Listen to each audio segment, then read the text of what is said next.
نسلی که هیچ وقت تکرار نما. همه دختران نشرال عین شهره و لیلا فروهر، همه عروسا به استثناء شبیه این دوتا بودن، همه دامادا هم شبیه معین و ستار. واقعا نسلی که دیگه تکرار نمیشه. چقدر خوش بودیم.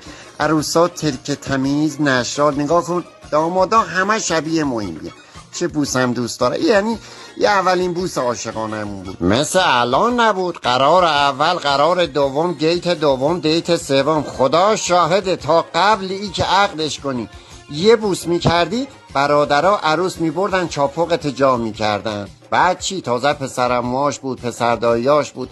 اینجوری ندی که هر کنه دوست داشت اون کنه، ماچش کنه، ببرش. اصلا این صحبت ها نبود. نگاه کنی اصلا خوش بودیم. خدا شاهده.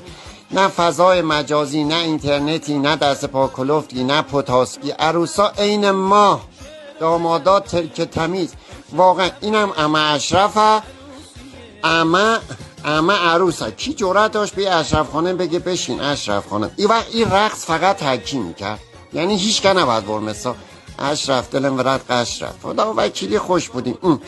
اینم او پسرها فامیل بود که همیشه میومد تو زنا میرقصید. همه داشتیم به استثناء. دردی بز نوه همه رفت میگفت من میخوام بیام تو زنا برقصم. خوشحال و